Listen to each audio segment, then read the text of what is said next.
Bonjour à tous. Je suis Luciano Barrancruz, professeur ici à HEC Montréal et membre d'IDEOS. Merci pour cette présentation très intéressante. Tout d'abord, je voudrais présenter notre nouvelle intervenante, qui c'est Pascale Landry, doctorante en administration à HEC Montréal sur l'association au poste de direction dans les organismes culturels. Et pour lancer le débat, en fait, la première question peut-être que je laisse à vous, c'est comment favoriser la cohabitation intergénérationnelle. Je vous rappelle que je vous laisse 1 minute chacun et on commence par Pascal. Bonjour. Parler de cohabitation intergénérationnelle, c'est parler de création de liens entre des personnes. Je pense qu'on peut convenir que des liens s'établissent difficilement sur la base de préjugés. Pourquoi se développeraient des préjugés? Il y a des chercheurs qui disent que une perception de déséquilibre au profit d'un groupe générationnel ou encore une perception d'une grande critique envers sa propre génération pourrait, dans un effet de boomerang, amener à un préjugé envers l'autre génération. C'est ce que moi j'appellerais le grand sentiment d'injustice. Alors, imaginons là, dans une équipe, qu'on soit boomer, X, Y ou C, l'impact dans le travail. Selon moi, le rôle d'un gestionnaire est de favoriser l'établissement de pratiques qui vont contribuer à créer des liens liés au travail. Évidemment, ces pratiques-là devront être perçues comme étant justes. C'est donc évident que dans ce contexte-là, les actes de communication sont importants. Il s'agira donc d'expliquer, de discuter, de justifier, et les discussions sont difficilement concevables comme étant unidirectionnelles. Je pense qu'il y a place à des discussions qui s'établissent d'une manière bidirectionnelle dans l'échange. Merci beaucoup, Pascal. Donc, on passe tout de suite à Vincent. Alors, je distinguerais en fait 2 aspects dans le milieu culturel, l'aspect administratif puis l'aspect plus des opérations. Dans beaucoup d'organismes culturels, en fait, c'est inhérent au genre de travail qu'on fait, la rencontre de différentes générations. Dans une production de théâtre, par exemple, où il y a une trentaine de personnes qui vont travailler, c'est très, très fréquent d'avoir des gens de toutes les générations. Dernière production que j'ai faite, il y avait des gens de 20 ans, 30 ans, 40 ans, 50 ans, 60 ans, des expériences très, très variées et ça fonctionne. C'est des personnes qui ont l'habitude, puis de par leur formation, ont l'habitude de travailler ensemble et c'est souvent même quelque chose qui est recherché, en fait, de travailler avec des expériences, des valeurs, des visions différentes. Ça, c'est pour l'aspect création. Pour l'aspect administratif, là, c'est une autre question. Et pour le type d'organisme que je connais, moi, les organismes de plus petite taille, souvent, c'est plus la possibilité d'intégrer de nouvelles personnes et de pérenniser des emplois pour des jeunes à long terme dans les organisations, qui est compliqué plutôt que d'être capable de faire vivre d'avoir 2 visions différentes. Alors après, on pourra élaborer. Merci beaucoup, Vincent. Donc, on passe à Charles. Oui, donc rapidement, une organisation, c'est un peu comme un grand bateau. On est tous sur ce même bateau et un seul bateau. On a tous un rôle à jouer. Et les personnes qui vont jouer ce rôle-là, chacun a apporté quelque chose pour qu'on s'y rende. Si on est pour réussir à avancer, ça prend le talent, ça prend les expertises, les compétences qui vont venir de gens plus jeunes, plus âgés. Alors, le but pour favoriser, je crois que c'est vraiment au niveau des gestionnaires. C'est les gestionnaires à faire comprendre à l'équipe la valeur que chacun a amenée.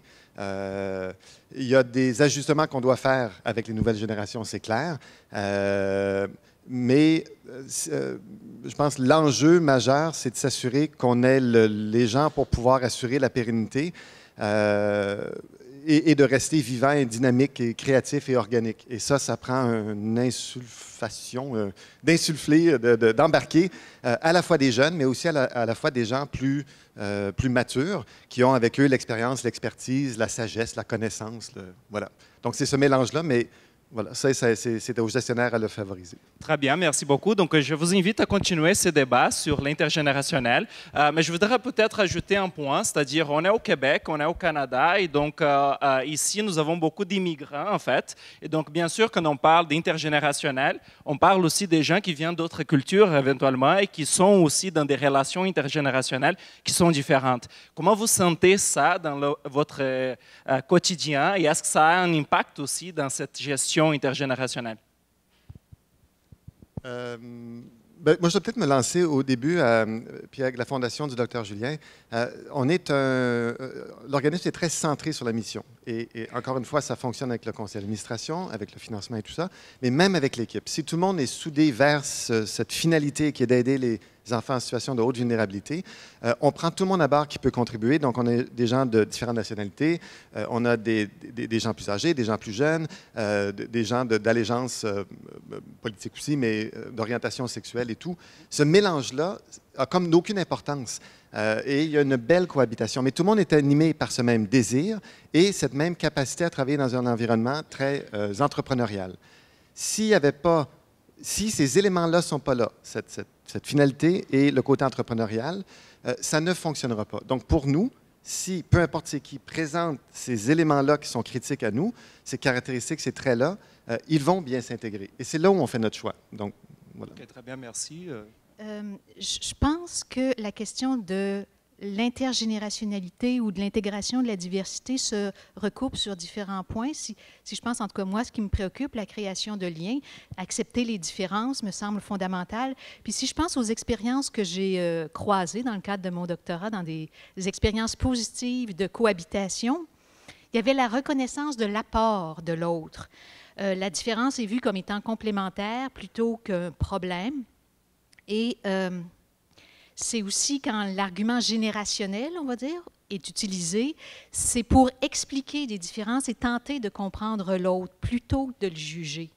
Une autre chose qui m'a frappée aussi dans les expériences positives, c'est qu'en situation de désaccord, les conflits peuvent être mis sur la table.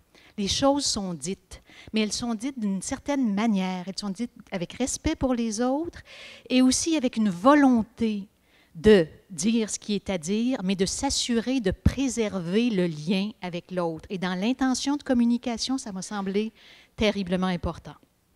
Merci. Vincent? En fait, j'ai l'impression qu'effectivement, si la mission est claire et si les personnes qui s'intègrent à cette mission-là sont engagées dans le sens d'une mission, puis s'intègrent à quelque chose d'existant, ils vont pouvoir justement s'intégrer à quelque chose, aller embarquer sur un bateau plutôt que de transformer le bateau en paquebot, en autre chose. Par contre, c'est sûr que la mission ou la façon d'accomplir une mission va évoluer, la façon de le faire. Et c'est là où l'apport de nouvelles générations, de nouvelles idées ou de personnes qui viennent d'ailleurs avec des expériences différentes peut être très bénéfique. Et je pense que si effectivement on souhaite l'impact, en fait, ce dont on parlait tantôt, si on est focusé sur cet impact-là, la façon d'y arriver va éventuellement changer avec l'apport de différentes expériences. Je voudrais peut-être une dernière, là, par rapport à cette question de la cause. Est-ce que la cause, elle est suffisante, en fait, pour mobiliser cette cohabitation intergénérationnelle? Pascal ou Charles, juste 15 secondes. Moi, je voudrais juste dire une chose aussi, parce que, par exemple, dans les petits organismes où il n'y a pas d'équipe permanente, c'est des fois au niveau du CA que ça se passe.